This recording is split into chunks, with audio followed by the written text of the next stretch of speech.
مدینہ کی فضا میں خاموشی تھی، مگر دلوں میں ایک طوفان اٹھ رہا تھا۔ یہ جنگ صرف تلواروں کی نہیں تھی، یہ اطاعت، صبر اور ایمان کا امتحان تھی۔ بدر میں شکست کے بعد قریش کے دل انتقام کی آگ سے بھر چکے تھے۔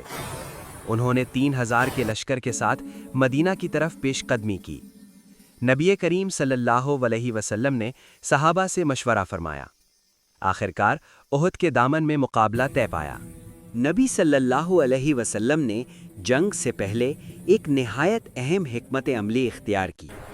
50 ماہر تیر اندازوں کو پہاڑی درے پر مقرر فرمایا اور سختی سے حکم دیا، ہم جیتیں یا ہاریں، تم اپنی جگہ نہ چھوڑنا۔ جنگ کا آغاز ہوا۔ مسلمانوں نے ابتدائی مرحلے میں دشمن کو پیچھے دھکیل دیا۔ قریش کے قدم اکھڑنے لگے، ان کی صفیں ٹوٹنے لگیں۔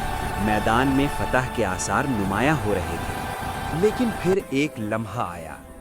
کچھ تیر اندازوں نے یہ سمجھا کہ جنگ ختم ہو چکی ہے۔ انہوں نے مال غنیمت کی خواہش میں اپنی جگہ چھوڑ دی، حالانکہ نبی صلی اللہ علیہ وسلم کا حکم واضح تھا۔ اسی لمحے خالد بن ولید، جو اس وقت اسلام میں داخل نہیں ہوئے تھے، نے موقع دیکھ لیا۔ انہوں نے پہاڑی رستے سے حملہ کیا۔ جنگ کا نقشہ پلٹ گیا۔ اچانک مسلمانوں میں افراتفری پھیل گئی۔ نبی کریم صلی اللہ علیہ وسلم زخمی ہو گئے۔ آپ کے دندان مبارک شہید ہوئے۔ چہرہ انور لہو لہان ہو گیا۔ یہ منظر صحابہ کے لیے دل دہلا دینے والا تھا۔ افواہ پھیل گئی کہ نبی صلی اللہ علیہ وسلم شہید ہو گئے ہیں۔ کچھ کے قدم ڈگمگا گئے، مگر بہت سے صحابہ رضی اللہ عنہ چٹان بن کر کھڑے رہے۔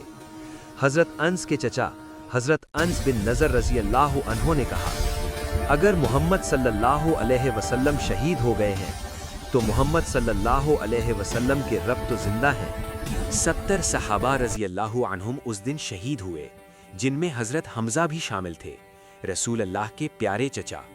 جنگ کے بعد قرآن نازل ہوا جس نے اس واقعے کی اصل حقیقت بیان کر دی۔ یہ شکست اس لیے آئی کیونکہ کچھ لوگوں نے نافرمانی کی۔